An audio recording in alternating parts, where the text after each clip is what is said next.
Hi, folks. So, as threatened in last week's Thinking Out Loud video, which was talking really about the economy of the market and the impact of AI on those content economics, particularly, I want to talk this week, as referenced, about the challenge of differentiating in the marketplace at the moment. I think you could see that in the Learning Technologies exhibition of a couple of weeks ago, and certainly came up a lot in our AI and Learning Symposium event at Fosway earlier this week. And really, the sort of the core is this quote. I mean, I can't remember who said this. It was someone a couple of years ago mentioned this during our nine grid research, that everyone has access to the next best technology at the same time. So, whilst AI advances, it doesn't advance in anyone's anyone's particular advantage or defendable advantage. So how do you differentiate in this environment, and how do you find a differentiated position and sustain that beyond AI? And it's interesting, I guess. I'll share some of the links to the AI market assessment in digital learning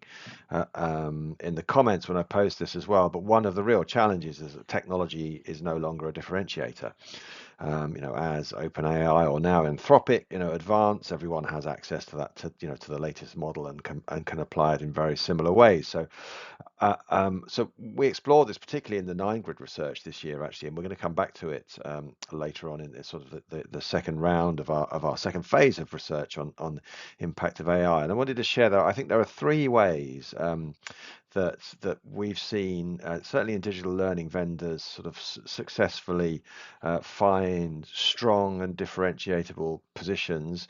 I think a lot of the messaging probably still to be concluded here, but one is this theme of problem solving, which is really around consulting capability, but genuine consulting capability, and actually having experienced consultants within the team. So that capability is built on the human skills of consulting, and very much on the kind of relationship building and development skills of experienced consultants as well. And they're quite hard to find in our industry, I think. So there are a few vendors out there who are good at that and have hired and developed people well. And really, the goal here is to identify, describe, and diagnose important problems. So, what's all this learning stuff for, and how can it be valuable, and what does that value look like, and then how can that value be monitored and measured as well? And we'll come back to that in a moment. So this is really a skill set beyond learning. It includes learning, clearly. Learning design and capability is fundamental, performance consulting, etc. But it's really more about kind of business consulting and strategy consulting in many ways. And this theme of kind of native business speakers, so people who understand the language of the business beyond the learning customer base. And again, there aren't that many of those people around at the moment, so they're quite hard to find. I think there's a real sort of recruiting, I guess, and talent attraction development challenge there. And the second route of differentiation, which is probably more obvious, but not necessarily all that well developed in all cases, is service design and delivery. So, but rather than learning design and delivery, I think it's probably important to differentiate this idea of service, and service being not just sort of end-to-end process and the sort of the slick, predictable and efficient and transparent management of that, but this idea of front to back as well, which is really sort of brings that service excellence and good service design to the whole of the experience of working with that provider. And that's all the customers and stakeholders as well. So it's not only the sort of the buyer and the learner, it could be administrators, it may increasingly be stakeholders and interested parties beyond the learning and development customer base as well. So there's some important elements of kind of how you structure and communicate your service here.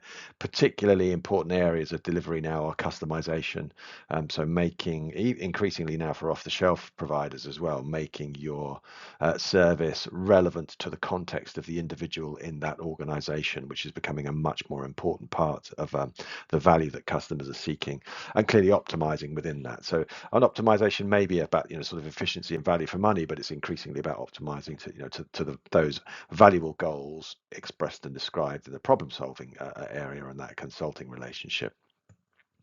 And lastly, and perhaps most obviously, but also the greatest area of weakness in learning and development since I've been around is the gathering and management of evidence.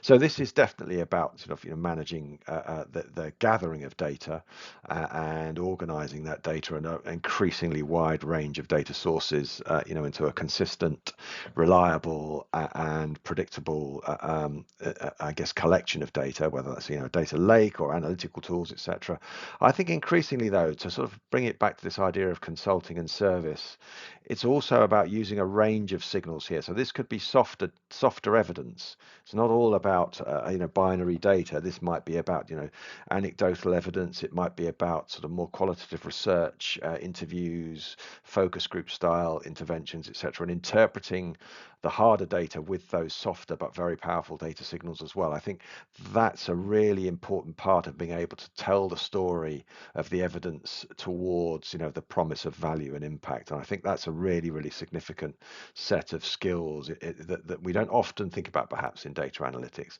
And then clearly sort of telling the story, communicating that evidence, and then feeding that back into sort of understanding the problem and managing your service to deliver value to that refined problem definition. So really, I think these are pretty obvious points, but these are really I guess the capabilities in digital learning services that can help you understand and bring value. And I guess if you are a customer, this is what I would pick at in your conversations with providers: is can they show you their evidence of their capabilities along these three lines? I'd be interested to know what you think. Is this the kind of differentiation you're noticing? Is there differentiation available, through technology, perhaps, like missing those signals? Anyway, so more thinking out loud to come, but this is a sort of quick summary from some of our most recent research.